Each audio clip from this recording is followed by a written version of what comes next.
If you could choose any female president, who would it be? Maria Makeba. Would she have to sing?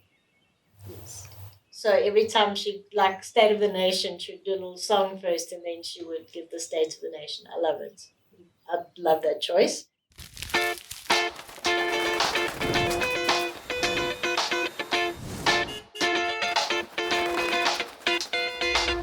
Hello everybody, welcome to the No Meat Braai. Usually held on a Monday, Meatless Monday. Today, Karen is entertaining a bunch of rabbits. A bunch of ladies, actually. Did They've you know? already logged off for like, Yeah, screw this. Stop this.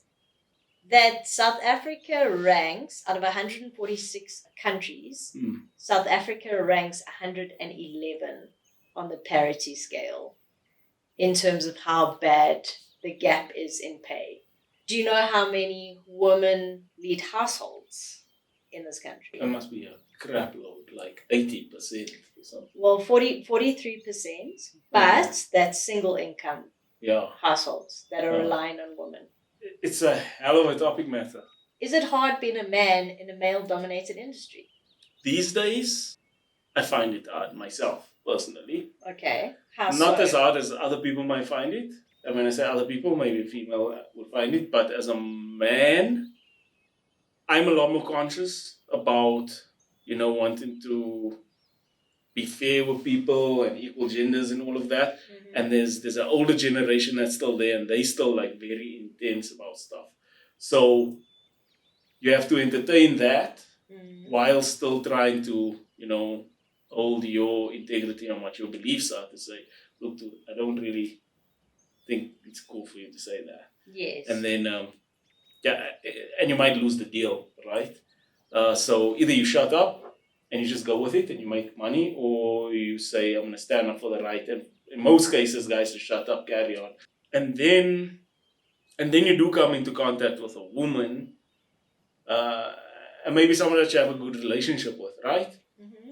And you are in this meeting room with this person and this guy's going like that, and then you'll like get that glance over like, dude, why are you doing business with this oak? And then you get that embarrassing feeling and you have to answer for yourself there, and it almost like associates you with those guys. And I find I'm defending myself a lot more. That's interesting. In that. Okay. So I'm not saying it's hard for me compared to a woman in that industry, but it's not as easy as you would think, being in the era that I am. How do you juggle raising kids and raising profits? I rely on my wife. Okay. Fully. Yes. If I didn't have my wife, I wouldn't be able to do it. So I mean, so going back to that, 2 accountants, one's a man, one's a woman. Do you know what the average pay gap is in South Africa specifically? So exact same roles, doing the exact same thing. Okay, Yes. Maybe somebody's putting a bit more effort in than the other. Yeah. But what is the pay gap? No, I'm pretty sure it's like 50%. As well as 35%. Yeah. And I don't agree with it. I don't think that's cool. If you're doing the job, you should get paid for the job regardless of who you are. Yeah. Yeah. Tell me about any woman in your life, in your career, that have stood out and that have inspired you. Because it is a female-driven episode. We'll talk about dudes at another stage. My wife is obviously one of the major influences for me. Mm-hmm. I don't think I would have achieved anything I've achieved without her. And why do you say that? Because it's been a rough journey. It's interesting for me that, so out of the 4 portfolio companies that we currently have, 3 women. 3 are women, yeah.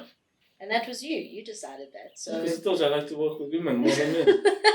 Because they actually, bitch. They don't just, take it for granted that they're there because they can do the job. Do you think it's harder for women in startup land than it is for men? No. Really? No, there's so many programs out there to promote and push women. Like, women come first when it comes to funding right now. So then why aren't more women in the ecosystem? They are not up for the fight.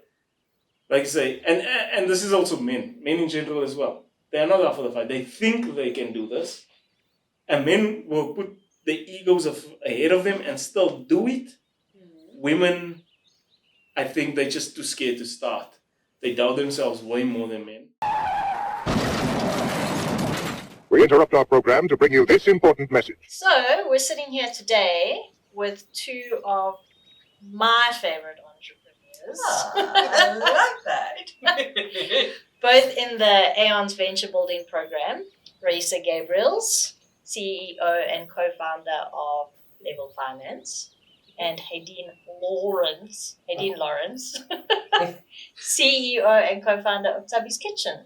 Thank you so much for making the time to sit here. I know nobody feels like doing this, but at least we're having a glass of champagne and having a good chat.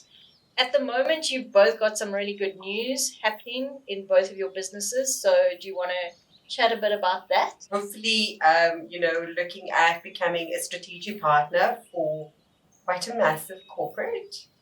Amazing. But there's like 2 in the pipeline, so that's looking really positive. But I think our solution just evolved so much from where it was that it's kind of like it's learning and it feels like it's sticking. So it's wonderful. Yeah. To have reached that state of flow. Yeah. Yes, absolutely. And you've got some big things happening next week.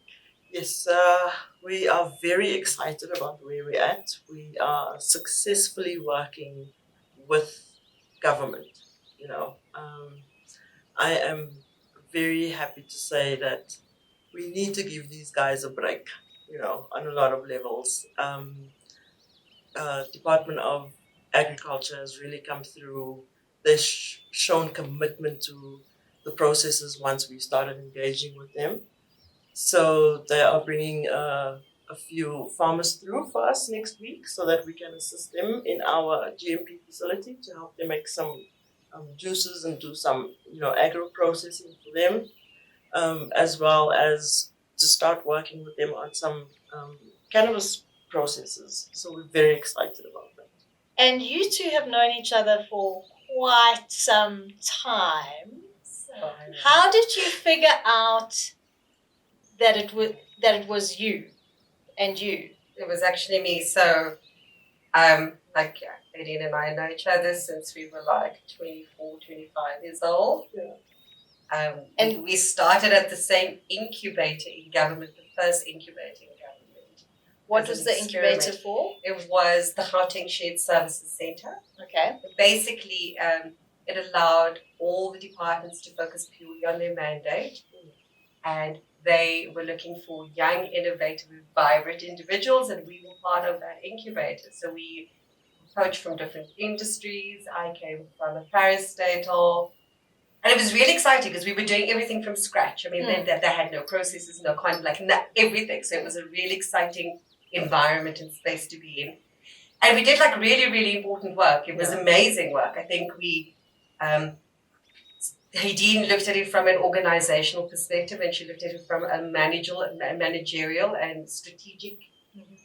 We looked at change behavior from an employee perspective. Okay. So we did amazing projects together. Yeah. We did the first diversity training that ever took place in government. We did it. Wow. And facilitated that throughout all the provinces, but also only GPG, in Gauteng, but all the departments. So it was really exciting. It was really dynamic. It was really exciting, and it was just And then what I used to love the most was actually doing the onboarding when people used to come, give these wildly amazing motivational talks. Do you remember those? Yeah. Oh, I used to love those. It was absolutely phenomenal, because change is difficult for people. Very difficult. Yeah, we all say that it's not, but it absolutely is. Yeah. So, yes. Change is very difficult for people. So getting them to step out It's of such a new democracy at the time. Yeah. Yeah, so when you say you've known each other since you were in your 20s, we're not going to give your ages away, but are we talking in the 90s? So early 2000s, okay. And then you figured, I was at the GCC for about 5 years. And then I left, Yeah. And then I left and carried on with the rest of my career. The cool thing is that you reconnected after 20 years. 20 years later. 20 years later. She is, Mitch and I are talking, Yes. and he sends this clip of a video at From a the cop tribe. site. Yes. And I'm looking at this and I'm like, and I've been trying to find her for like the past, she disappeared for like 7 years. Yeah. It's because she doesn't know how to use the internet. That's Social why. media. I couldn't find her. And I was like looking for her because we became very close and developed a very deep bond, but I just couldn't find her. Mm. And I'm looking at this clip and I'm like, oh my God, that's Hadid. That's Hadid. Yeah. And like immediately I'm like, Mitch, is that Hadid? And that's quite incredible because for you, that was such a big thing to stand on that stage and talk. Yeah. I mean, that was a massive thing. So It was. Sure. That was the first time in 7 years I had been on a stage again. And I mean, Raisa, you know what I used to be like. It's still the same. Sure. I used to love being on a stage. It's one of the places I'm most comfortable. You know. And I was so nervous. And sure. and you did so well. You think so? Yeah. I don't think so. You did. You did. I don't. I didn't know. I never What had knew happened. that. No, it was the same for me. Same person I've seen on the stage. Really? Sure. And my hand was shaking. Like still now my hand like shakes whenever I go on there. It's like I want to die. You know, sure. It was and you know what for me was the most beautiful part when I walked in there? One of my favorite songs is New York by Alicia Keys. It's one of my favorite songs because that song also came out when I was going through a very, very tough time once. And Dylan and I walked in. Just as we walked into the door, then That started playing. that started playing and Tabby's logo was on the screen. Oh. So, you know, it was such a beautiful moment.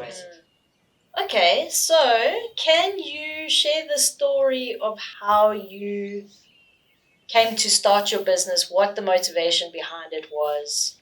I was working for a massive global organization that won Employer of the Year multiple times in South Africa and other countries. And when I started there, you get certain benefits and offerings. So you get like shares, etc. And there's very little education awareness that they do around that. So for someone who's never had the option, who's never gotten shares before in a business, I mean in a company, you don't really understand it or know it. And we made, I would say this, that all the people who had no financial understanding of shares and how these things work made the biggest mistake entering that company because we all opted for unvested shares. Okay. Not so basically you wouldn't have to pay tax on it. So we went for unvested shares. So we ticked this tick box. Yes. And that means, but it was a retention strategy. So your shares would vest over a period. You get it up front, but it will vest every quarter. Okay. And I found out 3 years into my job that those unvested shares would never be mine. So significant money. I mean, we're talking like when I left, I would have had 7 million rand. So like a hook that would never ever hook onto anything. So I mean, there's obviously shares that we got that vested, but the unvested shares. So and that really angered me. For a moment, I was like, I think that there is a responsibility in corporate environments and to make sure that when you are offering something to your employees, firstly that they understand it and that they can use it. They're aware of it and they know how to use it because that's what it's there for, right? Yes. So I think that's kind of like all the triggers, the things that kind of led up to this point of starting LEL Finance. I feel like I felt like because I lived the experience and I've seen it and I've witnessed it, that there was definitely changes that needed to be made on how we provide benefits to employees. Yeah. Awesome. And for you, Aideen, how did you come up with the idea? What motivated you to start Tabby's Kitchen? So I have epilepsy, as you know. What had happened was that I started having more and more seizures. 10 seizures a day, 20 seizures a day, etc. And that was the walk of my life for quite some time, for about 2-3 years. And I was in the hospital and we couldn't find a solution to get my seizures to stop. And eventually it was a matter of, okay, let's get something alternative. And the alternative at the time was marijuana. Okay. Discovering that, with the first fika oil, that time the fika oil came in those injection needles when it just came out, that thick. Fika oil is a compressed, hard pressed marijuana oil. It's not like your THC oil that you get now, that's either flavored or just in a bottle that's extracted. It's the actual, that thick substance that you get. They call it THC gold. Sure. It's very thick, so you get it in like a 1 ml. Interesting. Yeah. So, and then you take you can take like the top of a toothpick, and put some under your tongue. It tastes dreadful. But it works like an absolute charm. So I started taking a little bit of that every day, and my seizures started ceasing slowly, and I started feeling better, and I could start, instead of walking backwards, I could start walking forward again, very slowly. And then I had a joint, and so I was very high. And I'm thinking, I was high when I was 20, when I was 17. Do I want to be high at this age when I've lost my life? And I was getting better. The other scary thing for me was one day, my mom had gone to work, and I got out of the shower and I went to my bedroom. I slipped and fell. I was at my bed, and my gran was there, my Aunt Yvonne, and our helper. I couldn't get up at the bed. I couldn't get up. And there's these 3 strong, powerful women, and they can't help me up. But also, that was a critical moment of decision making for me. So I'm there and I'm on my knees at the foot of the bed, and I have to decide now, what am I going to do? When I get up here, everything has to change. And I was at the foot of that bed for probably an hour, maybe 2 hours. But I just couldn't get up. And I had to make a decision in that moment who I was going to be after I get up there. And look, at first they tried to pull my arms off me. That wouldn't have helped anyone. And then I love Whitney Houston people. And I got my phone and I put on I Didn't Know My Own Strength, and I Look to You. And I put it on repeat until I could find the strength inside of me. And that's when Tabby's Kitchen was born. Oh. Raisa, question for you. Why do you think it's important to talk about women in business? I've heard that before, and it's quite frustrating. It's like, it's always that way when something's highlighted about like certain things that either you face and it's not the same experience as a man. Okay. Where it'll be like, okay, like for this moment we need to highlight the struggle of some women. And we've seen that, let's talk about it. It's not genuine. Yes. It's more of a, okay, like let me just acknowledge this for this moment. Yes. And that's been my experience a lot. I think that, I always say, and I was saying this the other day, that I find even wanting to know our stories only happens on Women's Month. Yes, so for the month of bizarre. August, and then everyone back I to- think yeah. back to, and I mean it's always awesome to get some airtime and like for you, PR, but at the same time, I realized that we actually just have to start creating the space and tell our own stories, because if we don't, no one is going to. yes, And I think we have to talk about it. I love celebrating women in every aspect of my life. I feel like I'm a really good cheerleader. And I'd rather have someone like that than doing it as let's just, for this month, let's focus on, because we have to. yes, yeah. And hey, Dean, for you, what is your experience of being a woman in the startup space and in the SME space? Do you think women have to work harder than men to be recognized or taken seriously? I've never looked at it that way. If you had to think about it, I mean, I think so often we are just focused on forging this path that we don't stop to think about what has stood in our way. You just carry on going, right? Yeah. But if you stop to think about it, have there been instances where you're like, sure, I really had to give that a lot more than I think somebody else would have given? Yeah. And I think for me, what I've realized is lately, I've never given credence to the fact that epilepsy is a disability. I've never looked at it that way. It's always just been a part of me, because it didn't start when I was 40. It started when I was 28. Yeah, no. I was friends with you.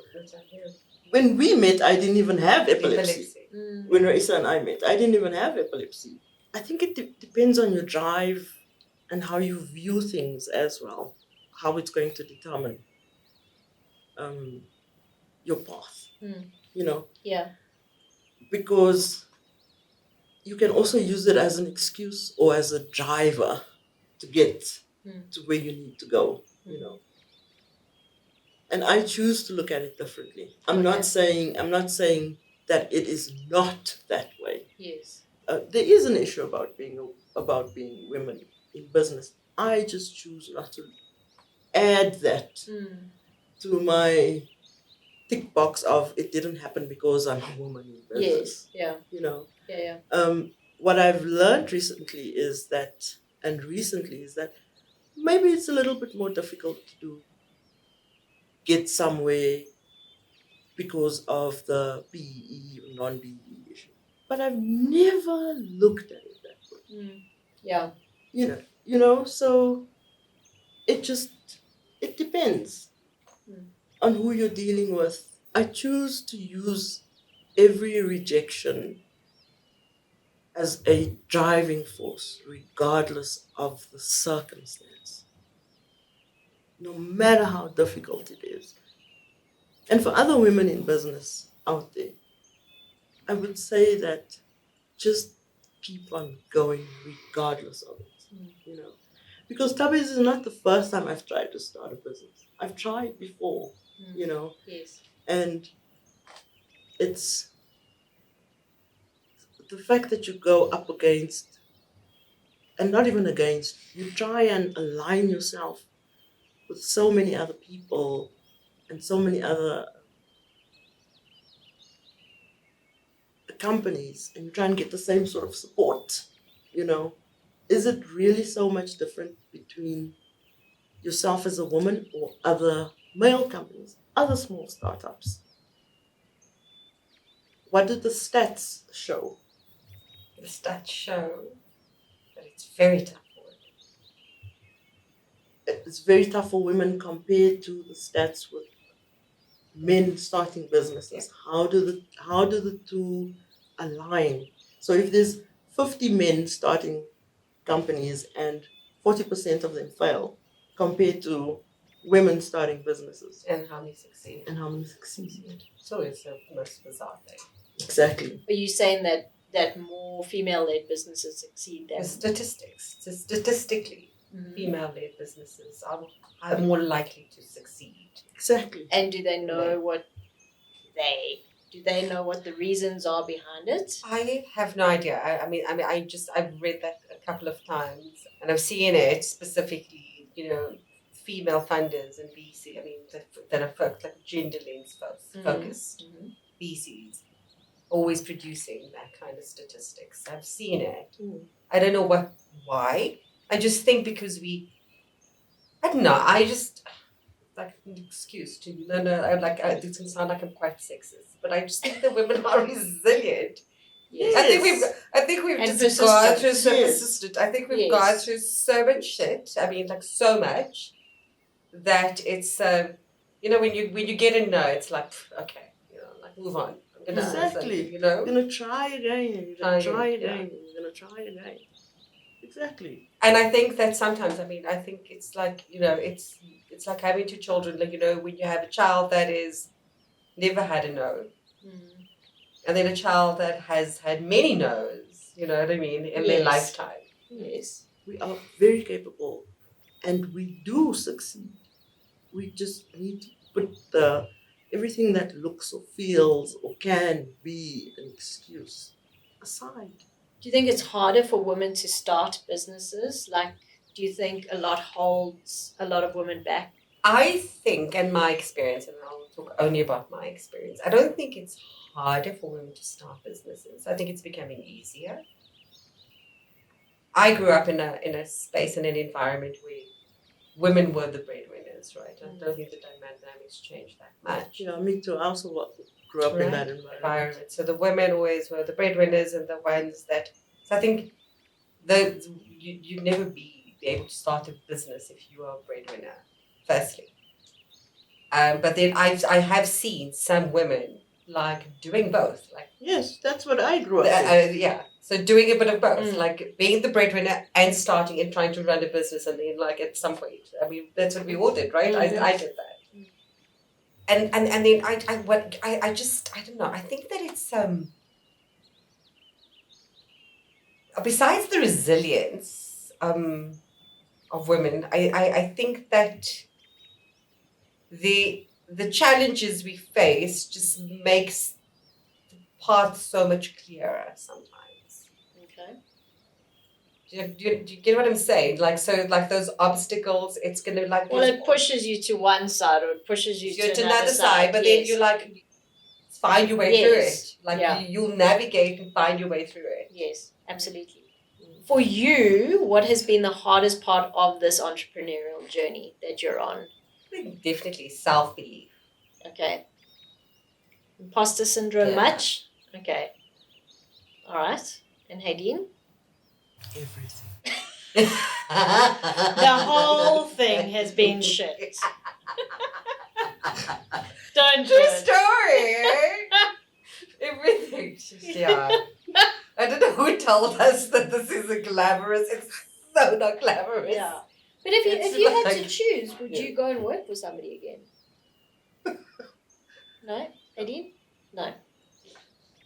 I was thinking about it there. I want to be a cog in my own wheel, not in someone else's. Well, but thank you both so much.